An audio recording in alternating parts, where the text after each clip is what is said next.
10,00,000 மதிப்புள்ள ஒரு பிஸ்னஸ் வந்து முதலீடாக போட்டு ஸ்டார்ட் பண்ணுறேன்னு வச்சுக்கோங்களேன். எனக்கு வந்து லோன் தேவைப்படுது. பேங்க் அப்ரோச் பண்ணும்போது என்னென்ன டாக்குமெண்டேஷன்லாம் பேங்க் சைட்லேருந்து நீங்கள் எதிர்பார்க்குறீங்க? ஐடி ஃபைலிங் இல்லைனாலுமே கூட செல்ஃப் சர்டிஃபைட் ஃபைனான்சியல்ஸை பேஸ் பண்ணி அப் டு 10 lakhsக்குள்ள லோன்ஸை பேங்க்ஸில் சாங்ஷன் பண்ணுறாங்க. பிரதான் மந்திரி முத்ரா யோஜனான்ற ஸ்கீமில் அந்த மாதிரி ஆடிட்டட் ஃபைனான்சியல்ஸ் இருக்கணுன்றது அவசியம் கிடையாது. இப்போ கொலாட்ரல் ஃப்ரீ லோன்ஸ் 10 லட்ச ரூபாய்க்கு வரைக்கும் உள்ள லோனுக்கு எந்த கொலாட்ரலுமே தேவையில்லைங்கிறது கவர்மெண்ட்டே ஸ்ட்ரிக்டாக கையில் சொல்கிறேன். இந்த கொலாட்ரல் தேவையில்லை, இந்த யாரும் ஒருத்தர் ஜாமீன் போடணுன்றது கிடையாது. 25 லட்ச ரூபாய் வரைக்கும் வாங்குறதுக்கு ரொம்பவே சிம்பிளான ப்ரொசீஜர்ஸ் இருக்குது. 5 கோடி வரைக்கும் கொடுக்கறதுக்கு கூட இப்போ ஆப்ஷன் இருக்குது. இது எல்லாமே கிரெடிட் கேரண்டி ஸ்கீம் கவர்மெண்ட்டோட சப்போர்ட்டோட எல்லா பேங்க்ஸ்லையுமே பண்ணியிருக்காங்க. எதை பேஸ் பண்ணி நீங்கள் லோன் இஷ்யூ பண்ணுவீங்க சார்? பேங்க்கு ஆக்டிவிட்டியை தான் ஃபைனான்ஸ் பண்ணணும். அந்த ஆக்டிவிட்டி ப்ராஸ்பர் ஆகுமா, அந்த ஆக்டிவிட்டியால் அவர் சொல்கிற அளவுக்கு இந்த வாங்கக்கூடிய கடன்லேருந்து ரீபேமெண்ட் கெப்பாசிட்டி ஜென்ரேட் பண்ண முடியுமா, கேஷ் ஃப்ளோ ஜென்ரேட் பண்ண முடியுமான்றது தான் பேங்க் அடிப்படையில். எம்எஸ்எம்இ லோன் ஒருத்தருக்கு ஈஸியாக கிடைக்கணும்னா என்ன ஸ்டெப்ஸ் சார்? எப்படி அவர் வந்து ப்ராசஸ் பண்ணுறது, என்னென்ன டாக்குமெண்டேஷன் அவர் கரெக்டாக வச்சுக்கணும்? அவரோட என்ன பிஸ்னஸ் பண்ணுறாரோ அது வேலிடாக ஒரு ரெஜிஸ்ட்ரேஷன் சர்டிஃபிகேட் வச்சுருக்கணும். இனி அன்ரெஜிஸ்டர்ட் பிஸ்னஸ் கொஞ்சம் இது பண்ணுறதுக்கு யாராக இருந்தாலும் தயங்குவாங்க. நம்மக்கிட்ட ஒரு கவர்மெண்ட் ரெஜிஸ்டர்ட் சர்டிஃபிகேட்ஸ் இருக்கணும்.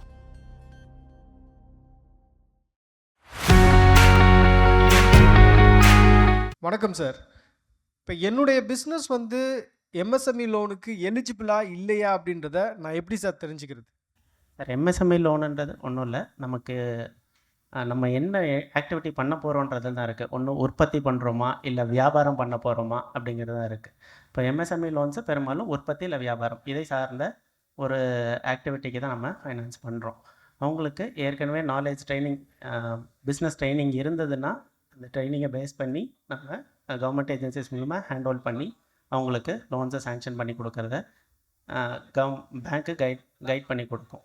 ஏற்கனவே அவங்க இண்டஸ்ட்ரியில் இருக்காங்கன்னா எத்தனை வருஷம் இருக்கிறாங்க, எவ்வளோ சக்ஸஸ்ஃபுல்லாக ரன் பண்ணியிருக்காங்கன்றதை அவங்களோட டிரான்சாக்ஷன்ஸை பேஸ் பண்ணி நம்ம அனலைஸ் பண்ணி எவ்வளோ சாங்ஷன் பண்ணலான்றதை முடிவு பண்ணி கொடுப்போம். இன்றைக்கி எம்எஸ்எம்இ லோனுக்கு அப்ளை பண்ணக்கூடிய நிறைய பேர் சொல்லக்கூடிய குற்றச்சாட்டு என்ன அப்படின்னா, நாங்கள் நல்லா தான் ப்ரெசென்ட் பண்ணி எங்களுடைய ஐடியாவை காமிக்கிறோம், லோன் அப்ளை பண்ணுறோம், அதே மாதிரி எம்எஸ்எம்இ மினிஸ்ட்ரியுமே வந்து நிறைய ஹெல்ப் பண்ணுறாங்க, அது சார்ந்து இருக்கக்கூடிய அமைப்புகளும் ஹெல்ப் பண்ணுறாங்க, ஆனால் பேங்க் தான் வேகமாக லோன் கொடுக்க மாட்றாங்க அப்படின்னு சொல்கிறாங்க. பேங்க் தான் டிலே பண்ணுறாங்கன்னு சொல்கிறாங்க. அதுக்கு என்ன காரணம்?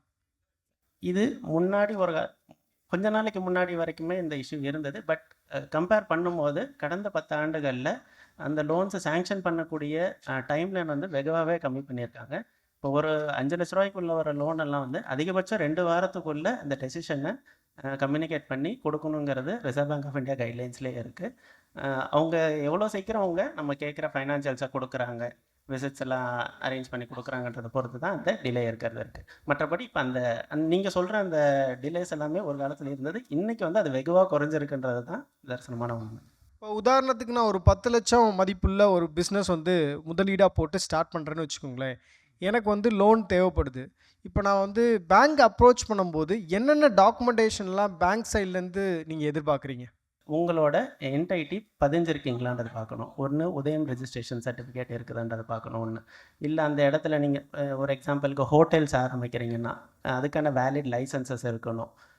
வேறு எதாவது ரெண்டல் எஸ்டாப்ளிஷ்மெண்ட்டில் இயங்குறீங்கன்னா அதுக்கு ஒரு வேலிட் ரெண்டல் அக்ரிமெண்ட் இருக்கணும். அன்ரெஜிஸ்டர்டாக இருந்தால் கூட ஓகே. அந்த மாதிரி ப்ராப்பர் ரெஜிஸ்ட்ரேஷன்ஸ் இருக்கணும்.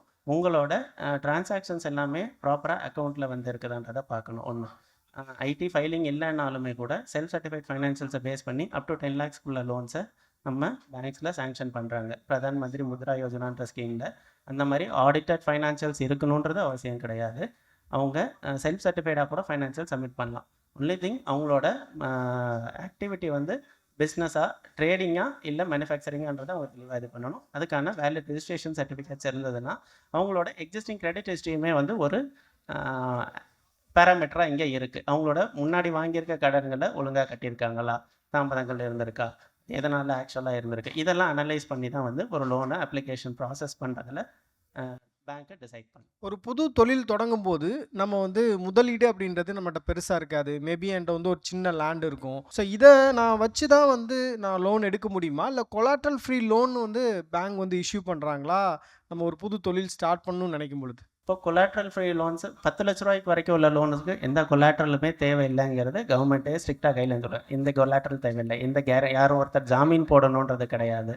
இப்போது நம்ம ஒரு ரெஜிஸ்டர்ட் ஜிஎஸ்டி ஜிஎஸ்டி ஃபைல் பண்ணுறோம் அப்படின்னா நம்ம லாஸ்ட் 12 months ஜிஎஸ்டி ஃபைல் பண்ணியிருக்கிறத பேஸ் பண்ணி அப் டு 25 lakhs வரைக்கும் ஆன்லைன்லேயே ப்ராசஸ் பண்ணக்கூடிய டிஜிட்டல் லெண்டிங் ப்ராசஸ்லேயே சாங்ஷன் பண்ணக்கூடியது இருக்குது. இது எதுக்குமே வந்து நம்ம செக்யூரிட்டி அடமானமாக கொடுக்கணுமோ அந்த மாதிரி எதுவுமே கிடையாது. இப்போ இது எல்லாமே என்னென்னா கிரெடிட் கேரண்டி ஸ்கீமுக்குள்ளே கவர்மெண்ட் கொண்டு வந்துட்டாங்க. இப்போ என்னென்னா நம்மளால் அடமானத்துக்கு எதுவும் சொத்து கொடுக்க முடியல, என் பேரில் எதுவும் சொத்து கொடுக்கக்கூடியது இல்லை, என்கிட்ட சொத்து இருக்குது ஆனால் அடமானம் கொடுக்குற அளவுக்கு பேப்பர்ஸ் இல்லை, மார்கேஜ் பண்ண முடியாது அப்படின்றவங்களுக்குலாம் கிரெடிட் கேரண்டி ஸ்கீம்னு இருக்குது. இப்போ கிரெடிட் கேரண்டி ஃபீனா கேரண்டி ஃபீ கவர்மெண்ட்டுக்கு இயர் ஆன் இயர் நம்ம பே பண்ணிவிடுவோம். கவர்மெண்ட் அந்த லோன்ஸை கேரண்டி பண்ணும்.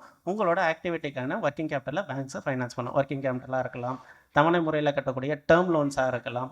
இது எல்லாமே வந்து பேங்க்ஸ் பண்ணுறது. 25 லட்ச ரூபாய் வரைக்கும் வாங்குறதுக்கு ரொம்பவே சிம்பிளான ப்ரொசீஜர்ஸ் இருக்குது. 5 கோடி வரைக்கும் கொடுக்கறதுக்கு கூட இப்போ ஆப்ஷன் இருக்குது. இது எல்லாமே கிரெடிட் கேரண்டி ஸ்கீமில் கவர்மெண்ட்டோட சப்போர்ட்டோட எல்லா பேங்க்ஸ்லையுமே பண்ணிட்டு தான் இருக்காங்க.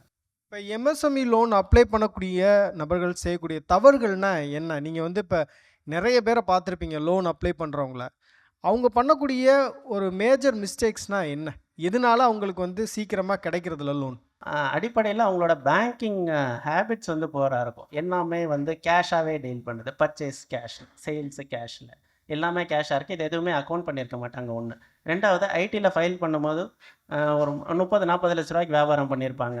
ஆனால் எங்கே நமக்கு இன்கம் டேக்ஸ் வந்துடுமோன்ற பயத்தில் வந்து வெறும் 8 லட்சம் 10 லட்சம்னு சேல்ஸில் காட்டுவாங்க.